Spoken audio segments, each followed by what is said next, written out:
Yeah. Yeah. All right, there we go.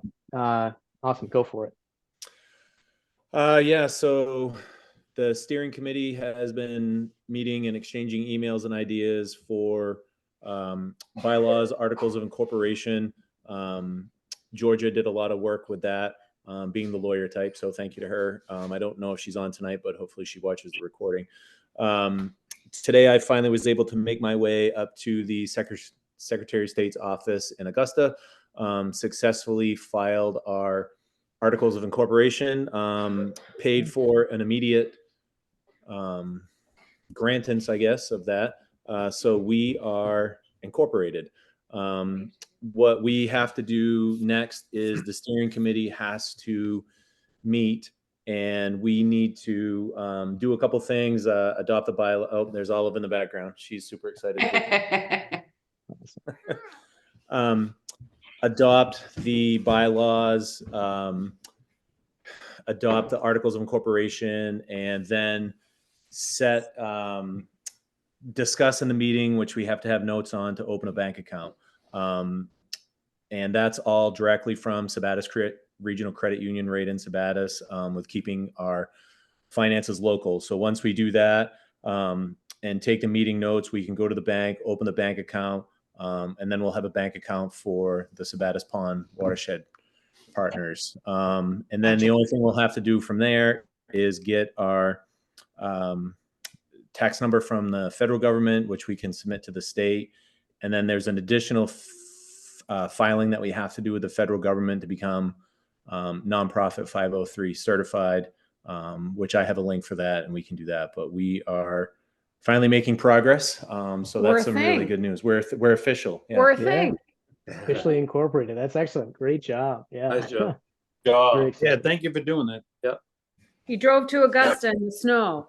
Oh my Yeah. God. Oh, wow. Well, I've lived in Maine my whole life, so I can drive in the snow. There you go.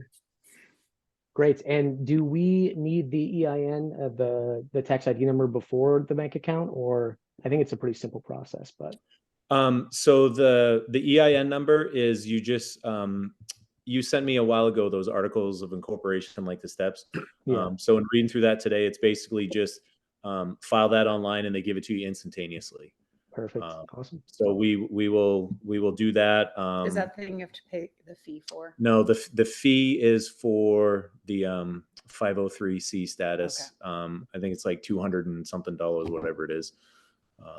But we'll figure that out, and I got to look through the paperwork. When the steering committee meets, we can. I can't seem to be able to use the earphone, so Is that a one-shot fee, or is that an annual fee that comes up?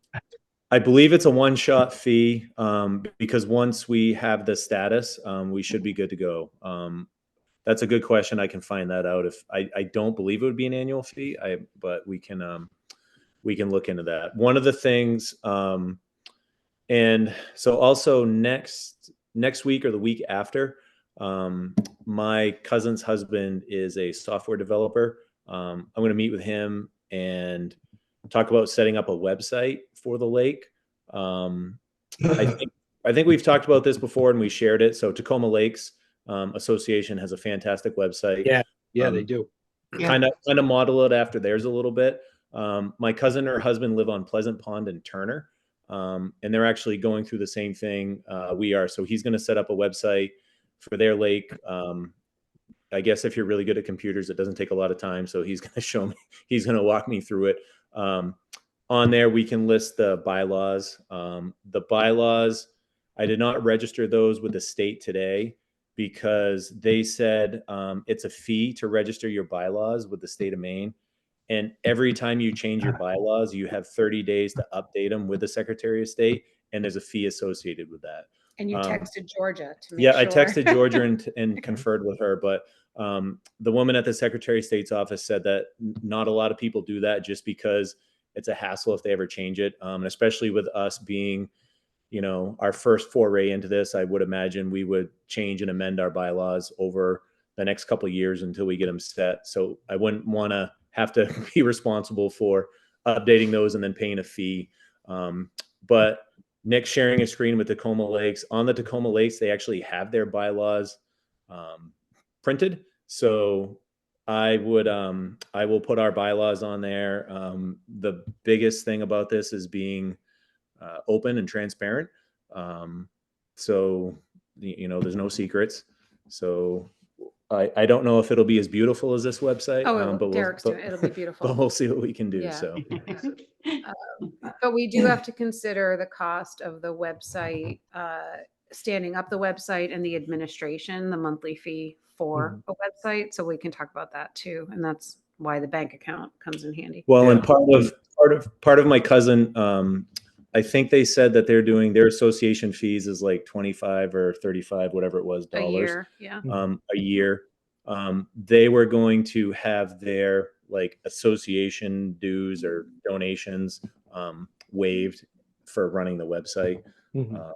I have no idea how much I don't know any of that. We'll find out more next Yeah, week. once we find out more, we can bring that to the group and go from there. So Awesome. Yeah, I mean, I'm pretty familiar with the website creation process. It's usually just like you just have to register the domain name, and like that's usually a yearly thing, or sometimes you can buy it for multiple years, but it's fairly cheap depending on what the name is. I don't really think anybody out there is going to have Sabattus Pond Watershed project already, so we should be good. But and I think there's a monthly maintenance fee for the hosting of the website essentially, so to keep it online. And it's usually, I think when I did it a couple times, it was like about like 25 to 30 a month or something. So just something to keep in mind, but we can definitely discuss it more. Yeah. And you did talk about like having the website pretty static and the updates being minimal, but then having a forum. And I don't know in terms of code what that means, but that there would be a place for interaction and like, we're doing this next Saturday, join us, like some sort of live update, like some like a community calendar yeah, event. yeah, that thing. forum piece of the website that he recommended would be great for those of us. So, And so I that need- only one page is being changed, right? So it's easy. Yeah. Exactly. It's an easier, it's something that we could do. We wouldn't really need Derek to code. Yeah, or once he anything. showed me how to do it, I Yeah. could probably. And we can do a muddle my lot way through through. Facebook and that too, but we're excited about the website. Yeah, Yeah, that's no. exciting. That like centralized communication hub to come back to, super important. Definitely an Well, awesome and thing. I think one of the things is as with Lou being on here with the Dam Commission, but any information we can get from the Dam Commission, post that as well, just so there's resources available for everybody, to check out, especially as we get closer to starting to talk about funding for the dam and replacement and stuff like that. So, Yeah. Any updates on that, Lou? I know you guys didn't meet in January, but any email exchanges or anything? Get one quote, One quote. Okay. and we're waiting for the other one. We're gonna have two and all, and we'll go from there, I guess, once we get the second one. Yeah. Is your next meeting the first Wednesday in February, which is the Yep. 7th? Okay. February 7th. Right. Hey, Nick, Yeah. going back to the opening up an account at the credit union. Yeah. When, obviously I want to send a check up so that can be put there to help pay for some of the stuff that they're doing. So as soon as, an address is available or where to mail it to or how to do all that, will you somehow notify me so I can send a check to somebody and to help out with that? Because I know this, it's out of pocket money for somebody to do all this. So I want to help out. Justin, I can certainly do that, but Justin, go for it. Yeah, so we already have a post office box established at the Sabattus post office. It is box 21. Okay. That is for the Sabattus Pond Watershed partners. So that's already in place. Once we get the bank account and everything set up, that's when we will let everybody know. So if people want to make donations, then we can start to receive those, because I can just get them from the post office and walk next door and put them in the credit union. But please hold off on using that address until we have the account set up at the credit union, please. Because we want the account, we want the donations made out to the Yes. the committee. Yeah, not Yeah. to a person. And And eventually, when we get 501c status or nonprofit status, we can issue out those tax things, I think. Sorry, I'm blanking on the words, but yeah, we can issue out Donation the, should be tax exempt, yes. yeah, there we Right, go. right. Perfect. So I mean, we may need a little informal, we can talk about, I know we're recorded, but informal startup money, but Justin and I are happy to sort of get things rolling and then we can reassess from there. Sure. Just let me know, please. And we haven't even talked about fundraising really, right? No, no, not yet. Yeah. I mean, we've talked about, there's someone who's constantly trying to scam people and sell sweatshirts and stuff, but we could come up with our own. I think we've talked about coming up with swag with our logo and seeing if we can sell that stuff. And, maybe we have some kind of social gathering in the nicer weather and say, look, we're asking you to come, we'll meet people and charge people, do it as a fundraiser. And I mean, we can have a whole conversation about trying to at least build up the account on top of membership fees. If people are interested, Yeah. Justin?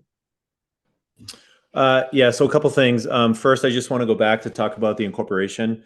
The EIN number, there is a website that I have. The turnaround time is immediately. There's a $0 fee from the IRS to do that. The only other thing on here was the 501c, and I keep saying 503. I'm not sure why, so that's my apologies. But the 501c, it's an IRS form 1023. That's a $275 fee for the organizations. There's a 1 month turnaround time for that. It doesn't say on here if that is an annual fee or if that's a one-time fee. So that's something that we'll have to find out. Secondly, going back to what you were talking about, AB with swag and stuff like that. I did go in before Christmas, but that was the absolute wrong time to do it. In Lewiston, there's a company, Rogue Life on Westminster Street. Oh, they're great. Yeah, they do a lot of design and stuff. They were slammed around Christmas time, so I got the contact info for the owner. I was going to go in with kind of our logo that we have on our social media pages, and see about how much it would cost for setup for whether it's screen printing on shirts, hats, The coffee Donna's mugs. coffee mugs, The coffee mug, please. Yeti tumblers, whatever the case may be. I just with my personal health after the holidays, I haven't had a chance to do that yet. The big one was getting incorporation, but now that that's checked off the list, I have her contact info. I can reach out to her, set up a meeting, and see how much something like that would cost. The only reason I chose them is because they're a local company, and they also did a lot of work for the community after the events at the end of October. So I'm more than willing to partner with them if for this endeavor. they did the Lewiston Strong t-shirts. Right. Yeah. Did that? Yeah. And what's the place? Maybe this is the place. I mean, I know exactly what the Rogue place is, but there's another one that's over by the fish place in Auburn. Yes, Do you know what I'm Rochelle? talking about? down La- past fish, yeah. La Rochelle? Oh, on Center Street by the What's court, after the What's the courthouse? seafood place that has the clams and you can get the two different kinds? La Rochelle's? No, it's a restaurant. Anyway, I know there's another place that does a lot of Maine stuff and same stuff. So if it didn't work out with this place, maybe we could try the other one too. You're not thinking of the Rogue place next to Chickadee, right? Yes, is that Rogue? That's the same place. Okay, yeah. got All right, you, sorry, AB. yeah. That's a great place. There is Love a that. screen printing place in Auburn too, as you're headed towards the courthouse or Great Falls Plaza. So if we need to bid it out, we can do that. Yeah. But I I found love going in that store because they have such great products. yeah. We can find competitive pricing, but I think the thing will be comparing online to local, and if we can stay local and Yeah, I that agree. fits our brand, I think I'd advocate for that. I agree with that. I guess while we're talking about money, I did the beginning parts of the water monitoring program, and I budgeted it out and all of that stuff. I still have some questions I need answered, and I'm taking care of that now by just reaching out to people and looking at some guides. But so I laid it out and a schedule, at least for everything related to the internal dynamics of the pond. And so I'm going to go through that right now, if that's okay. But first off, just these are the tests primarily that the main DEP recommended that we needed, and it does correlate with my pond research during graduate school and everything like that too. So I think it's a great first step. I would say that this is like the gold standard of what we would want to try to do if we were able to do everything. I'm going to zoom in. Does everybody see this okay? Yeah. Okay. So the first test is dissolved oxygen. That is just literally testing for dissolved oxygen and also test for temperature. There is a process for that. Collection for all of these things is recommended to start at least 2 weeks, 2 weeks after ice out. So I did some calculations because of course we don't know what it's going to be, but just based on like the historical information that I had available from the main state websites, I think it's probably going to be around 319, 2024, or maybe a little bit after that. But it's typically on average, usually 98 days after the first of the year. And in El Nino years, which we're in now, it's about 77. As you can see, it kind of creates a little bit warmer times. But this is an El Nino year. So kind of just with that expectation, I put the estimate around 319. So just mentally, that's when we would probably want to start, or 2 weeks after that is when we would want to start, sometime in between there. So Does this go through yeah. summer? Does it go through the? Yes. So this would go from 2 weeks after ice out to mid-October, which is around 10/19. So that is where that would be. So we're talking about bi-weekly, she said, is probably, like I said, the gold standard. Is if we can do it, is what we would want. So that would mean we would have 15 instances of actually having to go out and test, and then also dropping off required samples at a lab in Augusta. And I'll go through that right now, but so It's just that won't get back until late May, early June.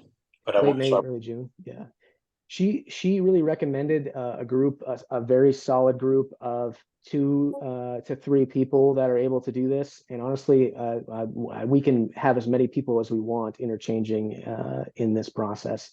The difficult part, which I'm still trying to figure out, is actually how to get this training. There are some really great resources online that talk about like the specific ways to do this testing.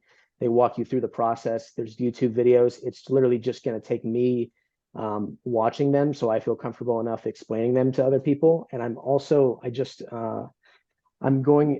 was accepted and enrolled into a master watershed course down here at Penn State, and it's going to teach me a lot of the testing that you all will be doing up there. So I'll have some firsthand experience too back down here.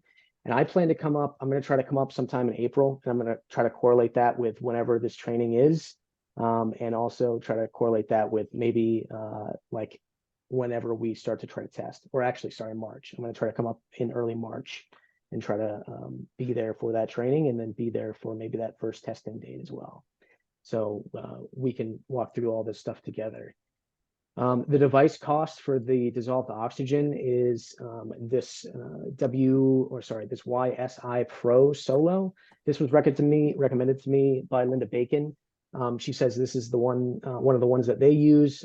She said it's great equipment. It is currently $2,500, around $2,500 right now, and it ships in about 12 days. So I'm just going through this just to let everybody be aware of the actual cost of some of this stuff, because it is extensive, especially spread over the course of the summer. Training is needed. It does need to be calibrated as well, but I have questions out to figure out how to do that. And I'm sure their website would or the people who sell it would definitely talk to us too about calibrating it and actually using it. So I just have the spreadsheet that I made just with a couple questions and internal notes for me to go. Like I still need, so the sample is right on site. So this is one of the ones that we don't have to send out for testing because the device actually tells you right then and there. So that's a good thing. This is just a one-time cost of buying the equipment, and we will have this one, which is arguably one of the more important things that we need to test, the dissolved oxygen. And it gives us information on specific tipping points of the pond going to anoxic states from its current eutrophic state, which is the cloudy, dirty mess that it is. Leslie, Justin? Yeah, Nick, I just had a question about that piece of equipment for measuring the dissolved oxygen. Is that anything that Bates would have that we could borrow like once every other week and just use for a day to take measurements and then give it back to Professor Ewing at Bates College if we weren't able to purchase it this year? Yeah, that is definitely one of the things I want to talk about. Just reaching out to our existing contacts now and trying to utilize some of the resources that they have in the meantime. So definitely an option. And we can, in our executive meeting, we can talk about the specifics of reaching out to those people and going through that process. Linda did also offer, which was really nice, use of a zooplankton net, which is one of the things that we should definitely collect information on. And that's this one right here. And she said the main DEP may have one available for us that we can use. They're still relatively cheap. They're literally only like $63, but still trying to save money where we can in that way. So that is it for the dissolved oxygen thing. It does not require a lab analysis, so there's no cost associated there. The next one is an oxic factor, which is just a calculation that I can do after we have the data for the summer. So that is nothing that we need money for. I made a little joke. The only equipment we need is just math and brain. So we should be good. And a calculator too. I don't think I can do that math in my head, but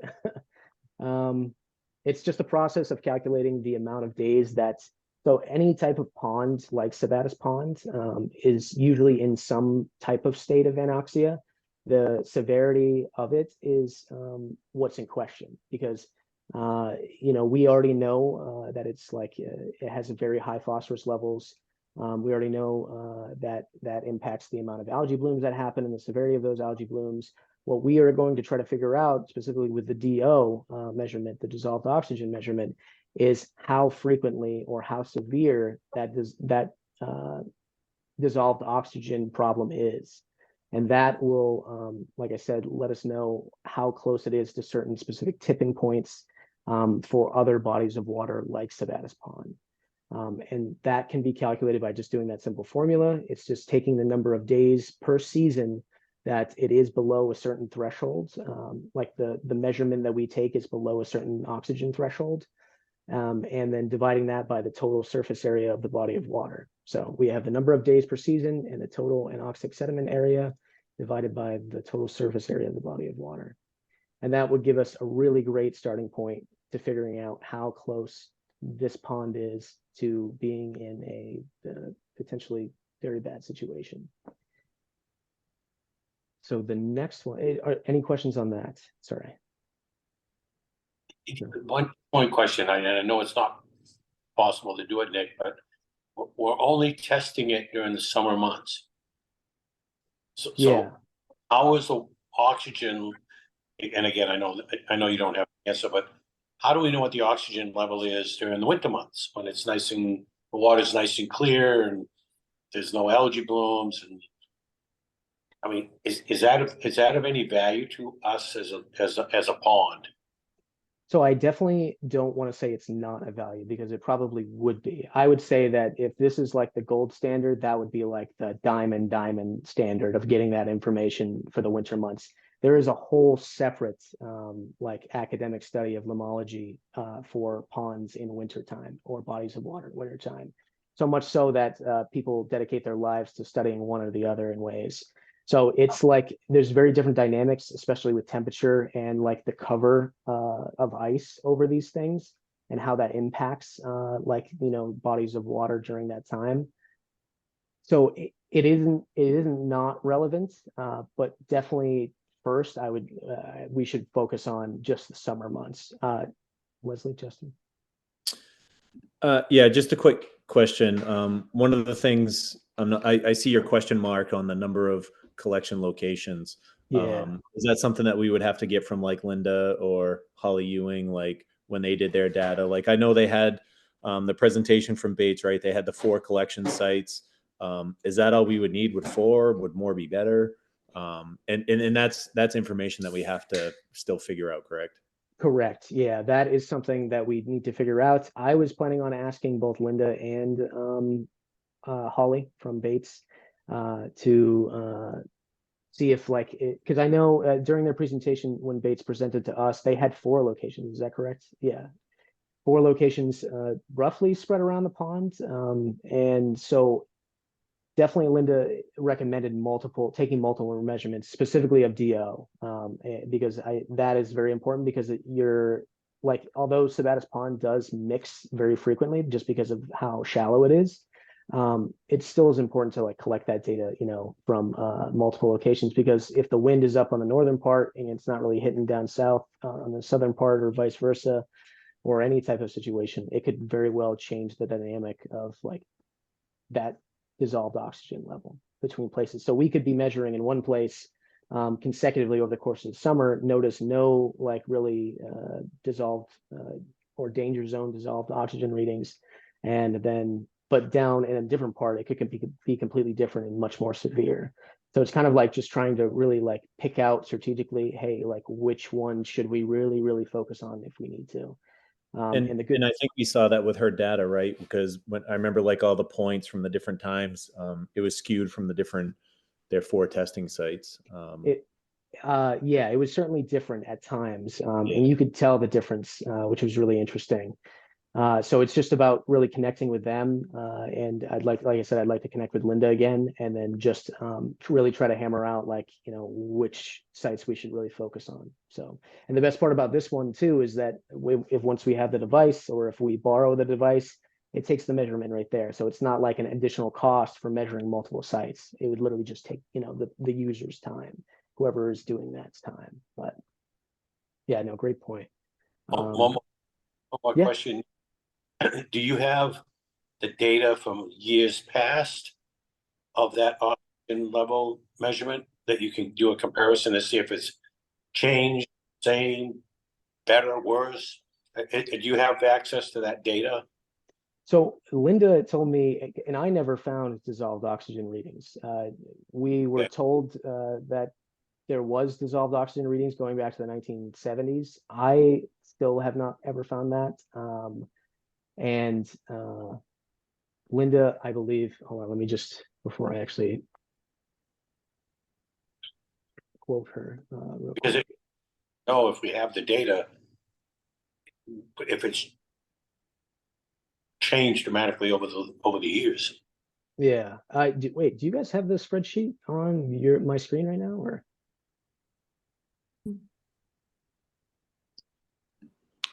Yeah, we can see the spreadsheet, Nick. Oh, Yeah, we can see it. okay. Sorry, let me grab that again.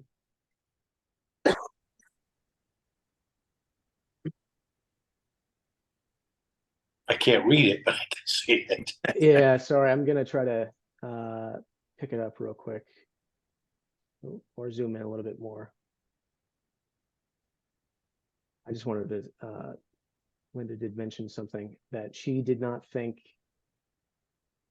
that the DEP and like the Lake Stewards of Maine, collect that data for the Maine DEP, took any dissolved oxygen readings that she remembers. Isn't that a cruise?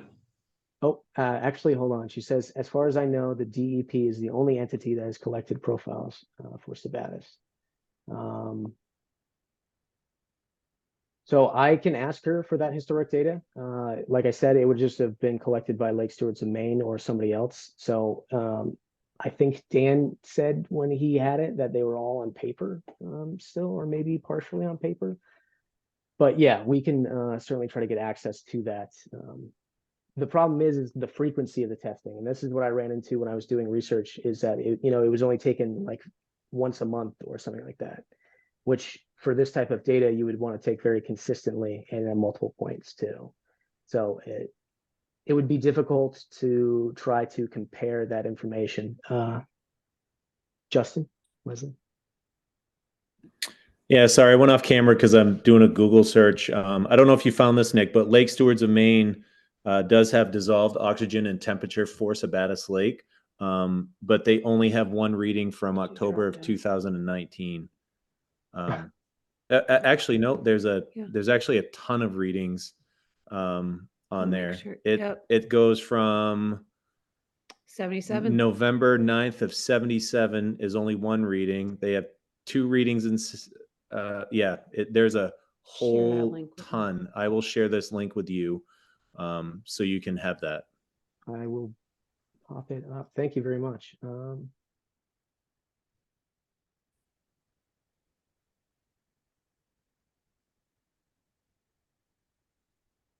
One quick second.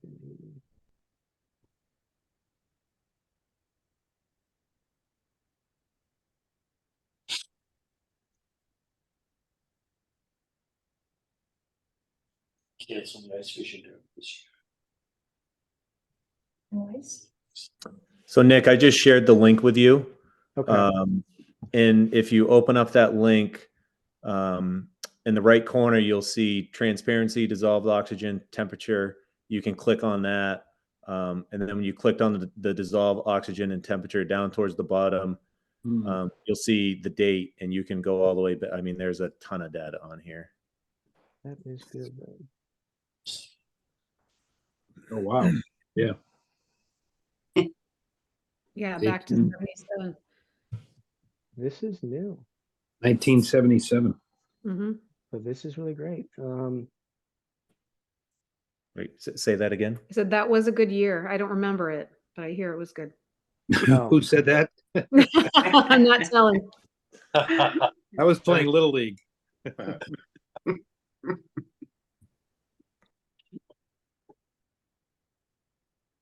there we go. Perfect. So hopefully it doesn't look like there's much past 2019. I think I heard you say this, Nicola. I was looking. I know Dan did say he had some readings as well. I don't know if he has anything from 2019 forward where it stopped on that Lake Stewards of Maine. This is great. Okay.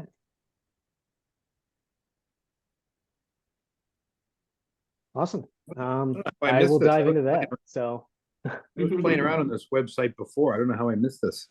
well, that's what I'm saying too. I spent about 6 months doing research on this and I don't remember this at all, but yeah, no, I'm glad it's here. I will certainly dive into this. Thank you for sending that to me. Good going, Justin. Yeah. All right. So that is good. The next is a test for many different samples. We're going to be testing for phytoplankton, chlorophyll A, pH level, alkaline, color testing. This I'm going to butcher this name, elliptometric samples. Oh boy. Typically known as like EC, but so that measures for all of these things, which is really good. Dissolved organic carbon and some forms of nitrogen too, which is also relevant to algae blooms. So that is suggested to be biweekly, 2 weeks after ice out. That these samples are obtained using like kind of like an integrated tube and core system device. It's like a piece of autoclavical food and pharmaceutical grade tubing weighted at the bottom, and it's kind of like taking a straw and putting it like in a glass of water and like putting your fingertip on the top of the straw and like pulling it up and then putting that in the sample bucket essentially. So the cost of the device, I'm pretty sure I've seen most people just make their own. Linda told me that it would cost about $200. They do have ones out there, but they are relatively expensive. They're like $800 that you can buy. I think a lot of people do them. I watched a video on it earlier last week, and it was of New Hampshire State New Hampshire Department of Environmental Protection people, and they were just using like a PVC pipe and some type of apparatus that they made.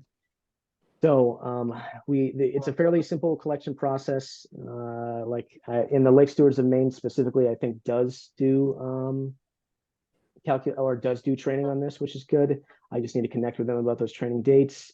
But the problem with, or not the problem, but the thing with this one is that we would need to take that sample to the lab every single time. And that analysis, so I do have to get clarification from Linda. She said that the cost of analysis in the email was $900. And I'm not sure if that means collectively, like for all 3 of these tests that we need to do testing for at a lab, these right here. If it's $900 collectively for each time we drop off a sample, or $900 a piece. I'm fairly certain it's $900 collectively, but just going through that. So, and I'll move over to the budget thing right now because I priced that out, and that's about like $13,500 for the summer. So that would be the cost of that type of analysis. We would drop that off at the lab in Augusta that typically does all the testing for Maine Department of Environmental Protections. Leslie, Justin? A lot of money. Yeah, just a question, Nick. I may be misremembering this, but did you say that the young man from the bait study, I can't remember his name, that he was going to continue some studies on the lake this summer for part of his continuing education? Was that correct? Yeah. I think, yeah, he was my doing memory. it for his undergraduate research was what he was doing. And his name is Caleb. And I can reconnect with him. He is on our email list, and he does email sometimes, so I can check in with him and see what he's planning on doing. He might be just analyzing existing data that they have. I'm not entirely sure if he's going to be conducting his own research.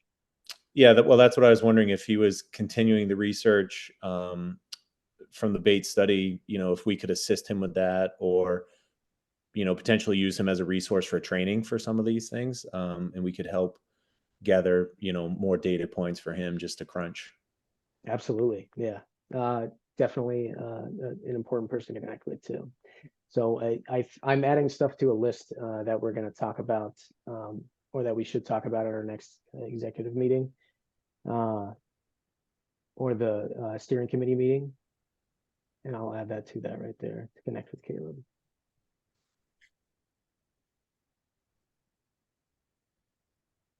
All right, so that is there, $200, the cost of that. And it's pretty much the same all the way through. So total phosphorus, this also does require a piece of equipment. I have that right here. And it's right here. This is the direct one that Linda Biggin uses herself, or uses them, the Maine Department of Environmental Protection uses. So that would be something we would want to grab as well. And let's pull that. So around $500 for that. Again, $900 for testing. Like I said, I'm pretty sure it's collectively, but I just wanted to make sure. So I still need to get that clarification and find out what type of training or who would possibly train for that. And certainly adding Caleb to that list too. And the second to last testing is the one I kind of already talked about, the zooplankton, to really just figure out and test their genetic characteristics and some other aspects, of them. To really just see what type of, or I guess how the stock of zooplankton is in the ponds, which would give us some information on like the severity of the food chain breakdown, and indicators of water quality as well, and often in response to increasing incidences of algae blooms in rivers and ponds. So it will give us an indication of that too, because they often compete for the same type of resources in the food chain in some ways. So an abundance of zooplankton would suggest that algae blooms could be less severe. An abundance of phytoplankton, which is the algae themselves, would suggest that the zooplankton stock is lower. Now, is any of this equipment that we're talking about isn't it some people already have it, right? Like Bates College or whatever, right? That's what Tacoma we, Lakes, maybe. yeah, even Tacoma Lakes maybe. So that is I do. honestly the next step to figuring out, of course, before we purchase this equipment. Yeah, Yeah, you know, and we rent it, can we borrow it? yeah, yeah. And like, I'm not proposing that, we go out and buy this stuff as soon as the bank account is created or anything like that. We would definitely need to even do fundraising before this to try to get this type of things. There's small micro grants too we could apply to and hopefully have these types of things covered. I know the Stephen and Tabitha King Foundation does a lot of stuff like this, these small micro grants.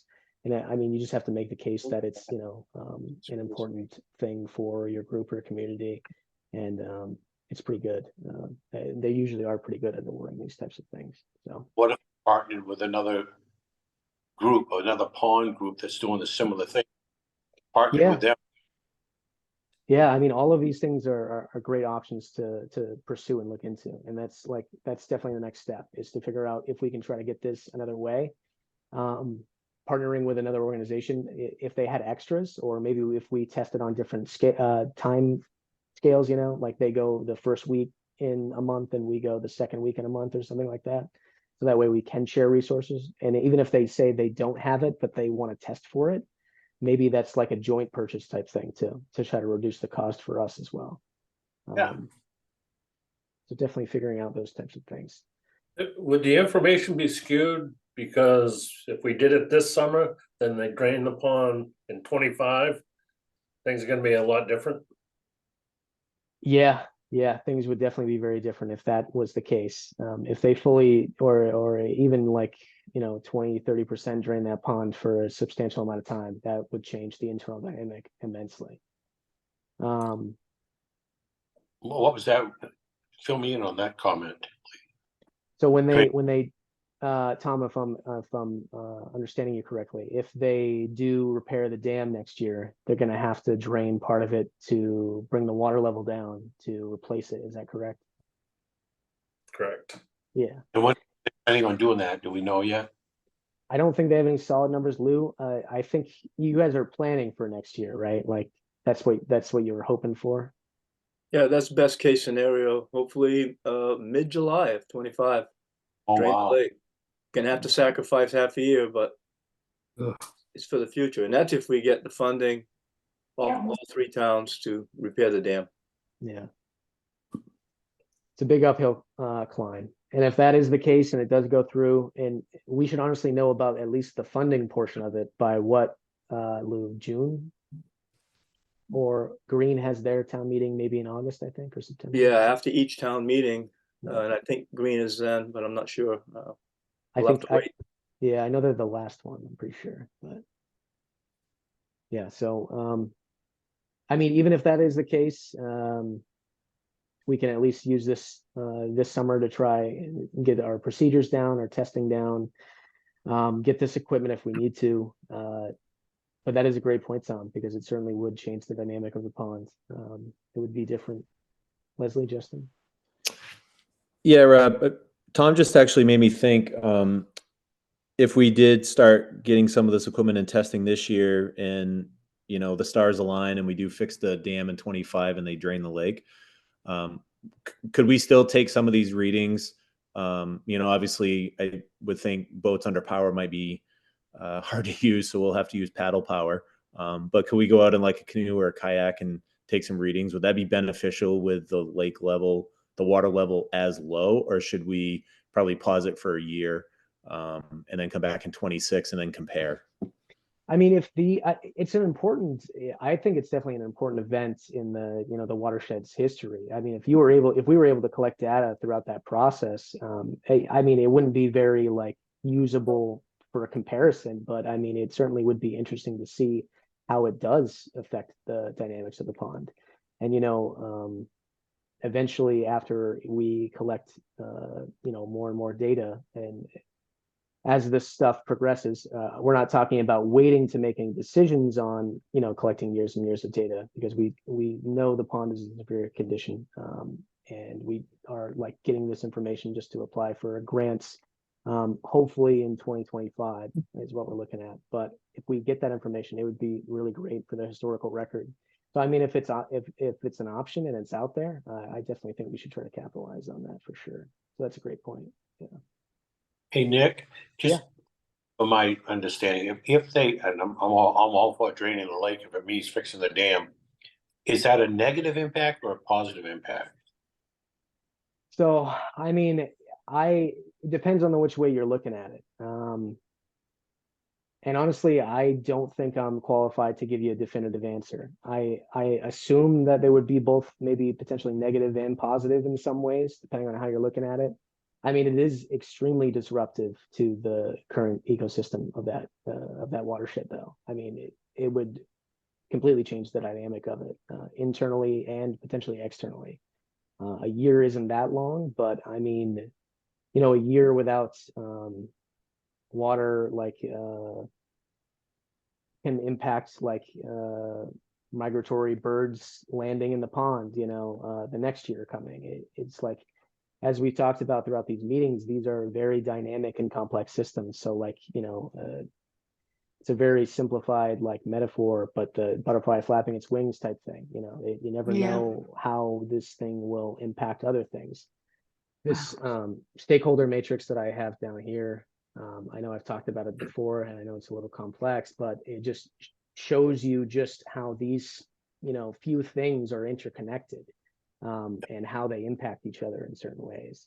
So, I mean, just with this right here, which, took me about 6 months really to pull together, how it all impacts each other. And I mean, that I wasn't even, it's impossible to consider everything. But you just do your best, but it certainly would have potential impact. I can't tell you what.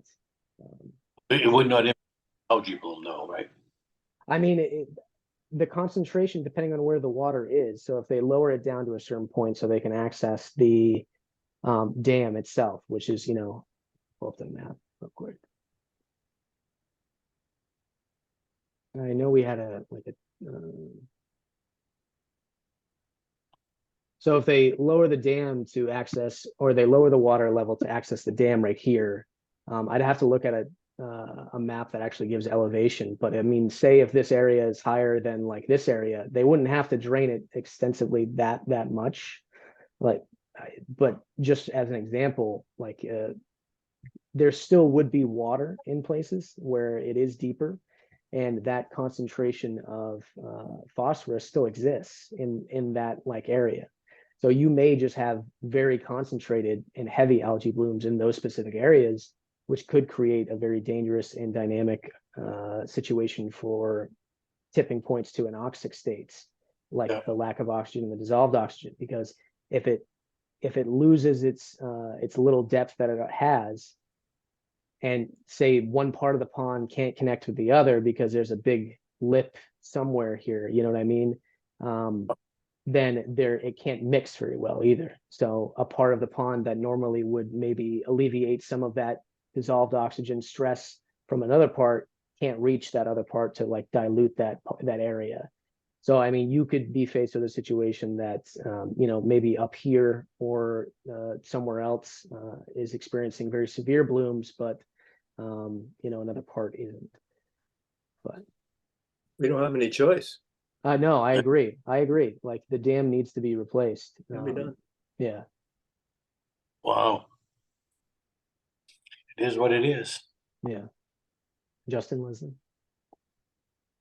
So I think it's interesting to hear you talk about the ecosystem of the lake, Nick, because one of the things that I've seen this winter with the lack of ice on the lake, and just this past weekend with people starting to actually utilize the lake for ice fishing.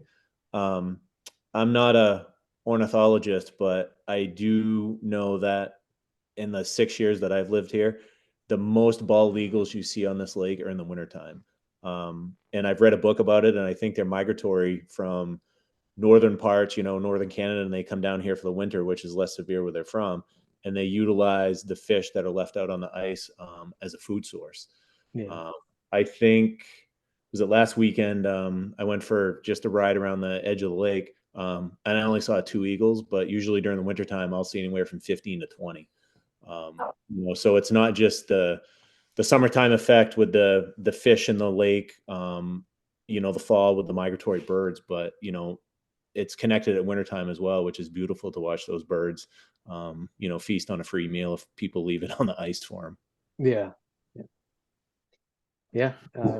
These are all very interconnected things, and things that we don't even think about. I always like to bring up the example with the Sabattus Pond water and sewer system.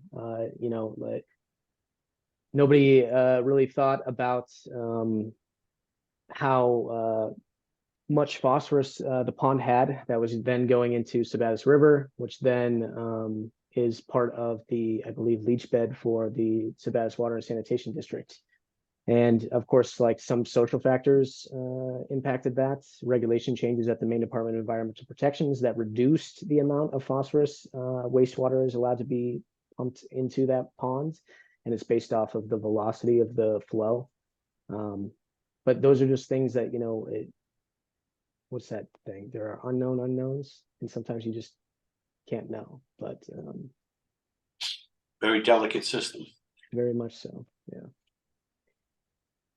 And lastly, because we are coming close to time, but is just water clarity, turbidity. That is just simply taken by CP disc, CG disc, and that is about $35. Very simple test. And the training, I marked these that they do require training. Some of them are even as simple as like a YouTube video. So this Seke disc is literally just taking it and like dipping it in water and trying to see how far down you can actually see the little circle that's attached to it. So that is a relatively inexpensive cost, and the test can be done right there on site. Now that we would need one for each tester, right? As compared to the others where we just need one piece of equipment? So no, you would pull it up every time and go bring it to the other spot essentially. Oh, so we'd have to coordinate with each other that same day. Well, whoever the group is out there, I imagine they would just go to, or they could do separate testing locations. That might save on time, but you would need two if you were going to split up and go test multiple locations at the same time. Is that what you're saying, Lynn? Sorry. Yeah. Yeah. Hmm. And that is it for that. Like I said, I still have some questions out there that we're getting that we need to get answered, but it is in process. I just did this little micro schedule. Just fill it out. And this data analysis phase and grant writing phase is more on like my back end type stuff. So, but about 15 weeks total. Bi-weekly testing from that time period of when potential ice out is, and to the end of October. And that would be our first year. So. Now, I just have a question for Lou. Yeah. Hey, Lou, do you know when the decision is going to be made about the dam? For what? For draining the lake and rebuilding the dam? Do you know when it is, what the timeline is on that? Well, it has to be approved for us. But they were thinking about mid-July in 25. Yeah. Starting to drain the lake so they could start work, and it would take the rest of the year. And that decision is going to be made, do you know when? Well, if we go along with the project, it's going to be made, that's what it's going to be. Okay. So hopefully it'll get funded. We'll find out this year. Okay, that's what I was getting at, yeah. So sometime between now and July, you will know. Well, we got to wait for green. Like Nick said, I think the town meeting is in August, so probably after that, that'll be the last one. If all three towns agree, it should be a go. And the wheels are in motion already for the timeline for the following year. Yeah. So just keep your fingers crossed.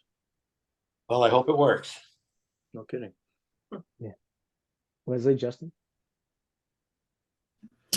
So first of all, Nick, I just wanted to say that presentation and all of that schedules and stuff that you made is amazing. So thank you for all the work that you did with that. Right. Look forward to hopefully getting some of the equipment, and coordinating with some of our neighbors on the lake to getting this done. The one thing I did want to mention is you said a lot of this started a couple weeks after ice out. We've always had a little friendly wager here at the house, guessing when the date on the ice out is. So maybe that could be our first fundraiser. I love it. Is put into a pool for when Right. ice is going to be out on the lake. Yep. That is a really great idea. Yeah, yeah. I'll have I to was gonna keep say I had that idea in my head, but he stole it from me. Well, Because we've had the kids on Olive's birthday go around and pick an ice out date, and we pay out a grand sum to $5 or so. Well, to whoever I think wins. whoever wins gets free ice cream at Fielder's Choice paid by mom That and dad. sounds So- great. Okay. Yeah, But we no, could scale that. That could be Yeah. a scalable fundraiser. absolutely. I'll have to block out the data calculations I did off of the historic stuff. I know. Well, I don't think I didn't look. Oh, and it's El Nino, and it's a El leap Niño. year. So I've done my algorithm. So I have a date in mind. Perfect. Yeah, I love that idea. That's great. I'll be out there with a hairdryer to get an ice cream. Challenge Awesome. accepted.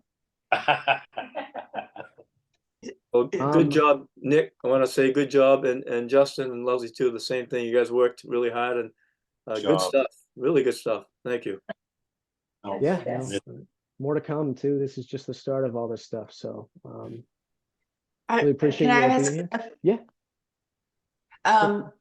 If we were to gather this information bi-weekly for a year, and can record it, then what is this for use for grants, or what do we do with this information? I will next at the end of this year analyze this data and then submit the grant that we talked about, the 604B grant, which eventually leads to the 319 grant, which gives us the funding to actually enact that watershed plan from the 604B.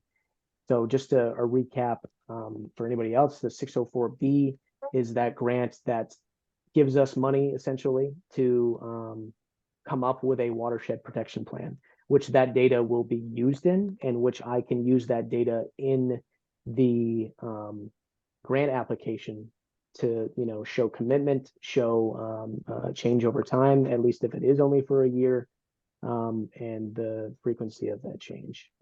And on top of everything else, the historic data we have, I really think that would be a great showing, and you'd be a great candidate for it. I mean, this watershed is also, or this pond is also one of the worst in the state as well. So I think we've got a great chance when we actually do submit it.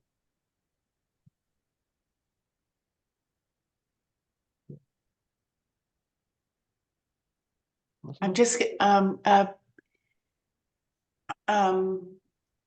it seems like we have our lake, but there's so much that is connected to all of the water that comes into our lake. I mean, we would have to just spread ourselves out so far upland to make a change. Is that what we're going to try to do? So I actually got an email today from Sharon, and thank you very much, Sharon, for sending me that email. But it is to that point, you know, the solar farm that we were talking about last week, Donna, Yeah, last meeting. The So, what farm? the solar farm. Okay, yeah. Yeah, and how that's how their like practices are causing increased erosion, and they're not following main DEP regulations. Well, I have their violation that was sent over by Sharon today, and it details all of it. And yes, we would need to tackle these things Okay. as they come. So the logging Okay. into that mountain, these types of things, they're all very impactful in the pond. So in a way, it's a collection of information so that we can fight back. Essentially, yeah. And hopefully get some protections for this pond. So I have not done this yet, but I have, I know I've talked about different scales a lot. And what I showed you tonight, what I just presented on tonight, is literally just the internal dynamics of the pond itself. It has nothing to do with anything outside of the pond, Right. not Yeah. even like on the edge. So I didn't talk about erosion tonight. I didn't talk about anything like that. That is also something that I essentially need to convert what I've done for research put it in another spreadsheet like I had done with this. And then I need to also connect with Addie from the main DEP about the watershed aspect of it. And that is where like this erosion tracking comes in, and like the historic phosphorus levels in the soil come in, and like the aspects of human development, like the logging on Sabattus Mountain and the solar farms that are popping up all around the watershed. And that to me is the stuff where it's gonna be the toughest. I mean, we're gonna have entities that are not gonna wanna do what we would like them to do, and that's gonna be a challenge. Yeah, Okay, it absolutely kind of is. like a David and Goliath. Yeah, kinda, yeah. That's what it feels like. Okay. One of the most, Get your rock and slingshot ready. Get it ready, yeah. one with the most money wins. I hope that's not the case, but Yeah, otherwise we're in trouble, Wade. I really do think that we can generate a lot of noise around this type of thing, and I think we have a lot of really good connections from the local communities, the other community organizations that we can connect with as well. You know, Bates, the University of Maine and Orono.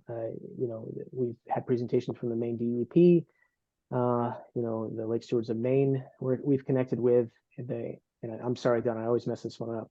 But the Androscoggin County Soil or Valley and Soil Conservation District, yeah.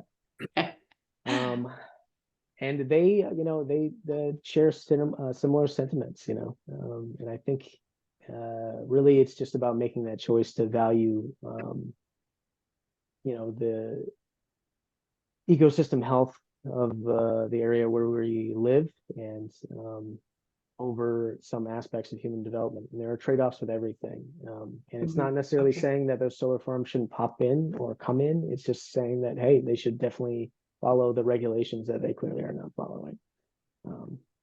So on. That helped. That answers my question. Thank you. Yeah. Years ago, Nick, Clean Water Act came out. Yeah. I was a technician at the SD Warren Company in Westbrook, and one of the jobs I had to do was go around and check the effluent from the treatment plant putting water into the river. Mm-hmm. So I was exposed to testing, how to test the proper way to test samples and make sure you don't continue samples and all that stuff. So it's been a long, long time, but at least I have some exposure to it. So if it helps out when I get back to Maine for the lake, then I'm all game to help. Absolutely. And that always appreciated, Wayne. And like I would absolutely love to really utilize the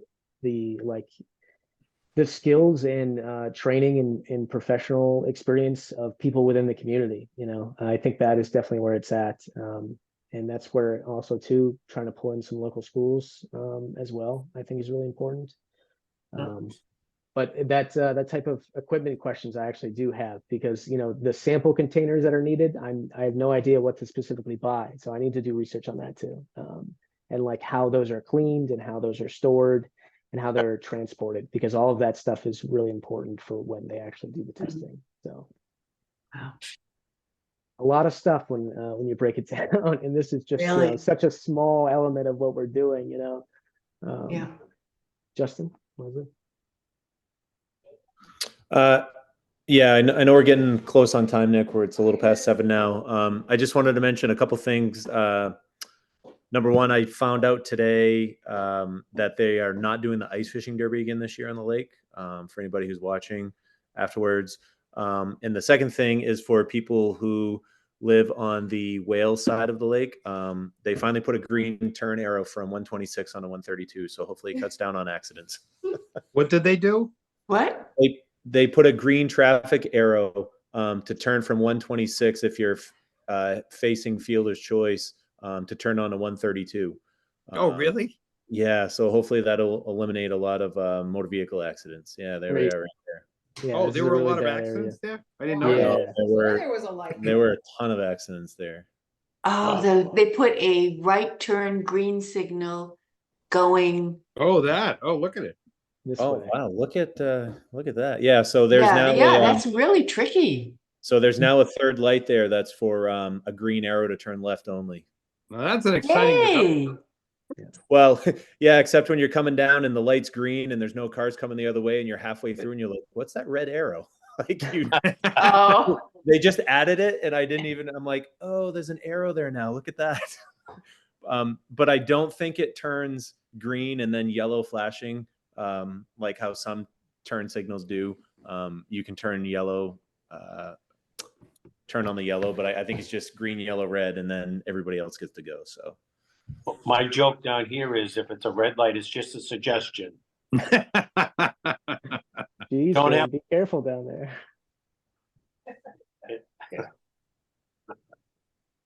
All right. So do we want to talk quick potentially when the steering committee can meet? Do you want to do next week sometime if available? I can also send out an email too. well, my question was going to be, I know our last meeting was 2 weeks ago. Are we going to meet next week, or because in 2 weeks is the dam commission meeting, which is the 7th. So I'm just wondering when this group will meet again. If we want to wait until the 14th, which is the Wednesday after the dam commission meeting, but that's also Valentine's Day. So I don't know if anybody has plans with their significant others or not. Jeannie? Look, Yeah, I feel like my wife would definitely want to spend it together. So I might not be able to do that Wednesday, but we probably at least want to get the meeting minutes out, huh? Or have that meeting maybe next week.